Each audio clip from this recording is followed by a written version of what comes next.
Hello dear students, welcome back to my channel Physics SPC CBSE sample paper 24-25 का question number 8 का solution. The distance of closest approach of an alpha particle is d when it moves with speed v toward the nucleus.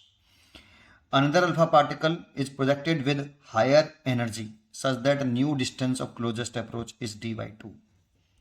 What is the speed of the projection of the alpha particle in this case?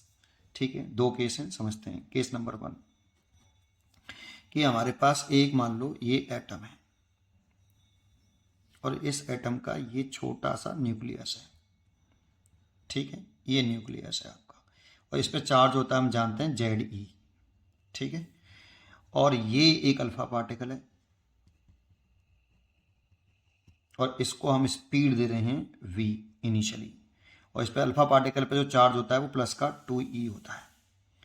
अब देखो, जैसे जैसे ये इसके पास आएगा तो ए positive charge है और ये भी पॉजिटिव चार्ज है, तो इन दोनों के बीच में इलेक्ट्रोस्टैटिक रिपल्सन्स लगेगा और उस इलेक्ट्रोस्टैटिक रिपल्सन्स की वजह से इसकी स्पीड घटेगी और एक पॉइंट पे जाके इसकी स्पीड 0 हो जाएगी. मान लो यहाँ आके इसकी स्पीड 0 हो गई इस जगह पर, और इस जगह पे आके ये 180 डिग्री से रीबैक कर जाएगा और यहाँ पे इसकी स्पीड 0 हो जाएगी अल्फा पार्टिकल की. स्टॉप नहीं होगा, थोड़ी देर के लिए रुकेगा, फिर वापस बैक कर जाएगा.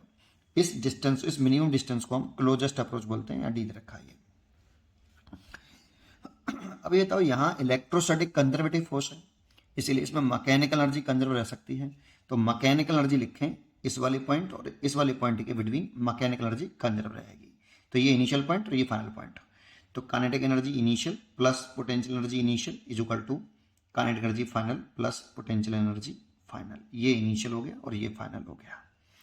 तो काइनेटिक एनर्जी यहाँ लिखे अल्फा पार्टिकल की, तो हाफ अल्फा पार्टिकल का मास मैंने m मान लिया, तो हाफ m, स्पीड इसकी v है, तो half m v square plus potential energy लिखें. तो देखो, दो चार्ज पार्टिकल होते हैं Q1 Q2 और वो एक दूसरे से r डिस्टेंस पर हैं.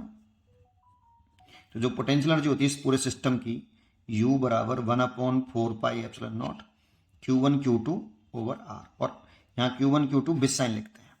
तो लिखो बेटा ये वाली वैल्यू, तो 1/4πε0 Q1 Q2. तो Q1 है आपका, इस पर चार्ज है 2e और इस पर चार्ज है Ze, और इनके बीच की सेपरेशन इनफाइनाइट. जैसे मैंने लिखा तो बच्चे कहते हैं सर ये इनफाइनाइट डिस्टेंस कहाँ है. देखो, फिजिक्स में इनफाइनाइट वर्ड नहीं होता बेटा. फिजिक्स में इनफाइनाइट का मतलब होता है रिलेटिव वर्ड है इनफाइनाइट, रिलेटिवली चेक करना है. तो देखो, ये जब सेपरेशन इस न्यूक्लियस से इस अल्फा पार्टिकल की सेपरेशन मान लो ये 2 सेंटीमीटर है, लेट कर लो 2 सेंटीमीटर है, तो ये वाली जो सेपरेशन होगी close distance of closest approach जो आती है, जब ये पार्टिकल यहाँ से यहाँ आ जाएगा तो डिस्टेंस ऑफ क्लोजेस्ट अप्रोच जो होता है ये फर्मी मीटर में होता है, 10⁻⁻14 मीटर या 10⁻⁻15 मीटर में.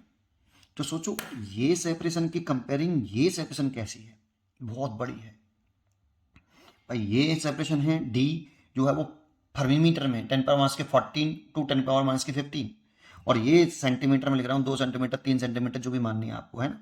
तो ये डिस्टेंस इसके इस डिस्टेंस के कंपैरेटिवली वेरी वेरी लार्ज है. इसको हम इन्फिनिटी डिस्टेंस एज्यूम कर रहे हैं. कंपेरिजन वर्ड है बेटा आपका, है ना. तो ये इन्फिनिटी इसलिए लिखा इज इक्वल टू, आइए इस जगह पे आ जाएं. तो काइनेटिक एनर्जी देखो, स्पीड 0 हुई अल्फा पार्टिकल की, तो काइनेटिक एनर्जी 0 हो जाएगी, हाफ m 0 का स्क्वायर प्लस जब अल्फा पार्टिकल यहाँ आ जाएगा तो पोटेंशियल एनर्जी हो जाएगी 1/4πε0 2e इंटू Ze का स्क्वायर, सॉरी Ze केवल ओवर सेपरेशन d. तो देखो यहाँ पे तो ये तो 0 हो गया, इन्फिनिटी का डिवाइड करेंगे 0, और ये भी 0 है, तो ये half m v square alpha particle की kinetic energy is equal to 1/4πε0 2 Ze का स्क्वायर डिवाइड बाई d. तो देखो इस 2 का मल्टीप्लाई इसमें d को इधर ले आओ, तो d इज इक्वल टू आ जाएगा 1/4πε0 4 Ze square over M V square. इस d को मैं यहाँ ले आया हूँ, एम वी स्क्वायर को मैं यहाँ ले आया हूँ और 2 का मल्टीप्लाई कर दिया है.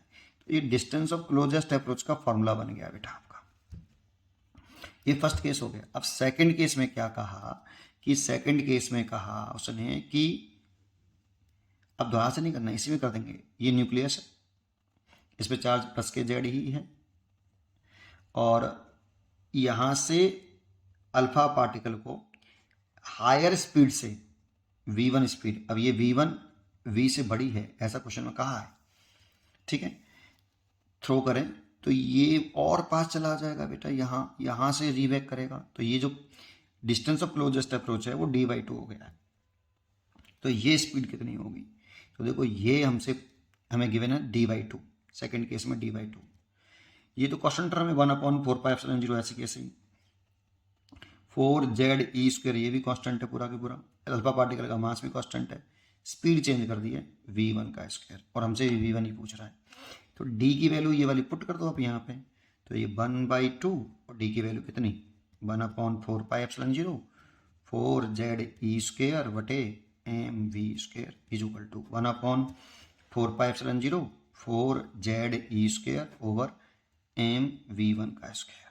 तो देखो इससे तो ये कट गया, 4ze के स्क्वायर से 4ze² कट गया, m से m कट गया, तो यहाँ पे आपका क्या बचा, यहाँ पे बचा 1/2v² और यहाँ बचा 1/v1 का स्क्वायर, तो v1 का square is equal to 2v², तो v1 आ गया v√2, इतना आ गया भाई v√2, तो इसलिए इसका आंसर हो गया बी चॉइस इज करेक्ट।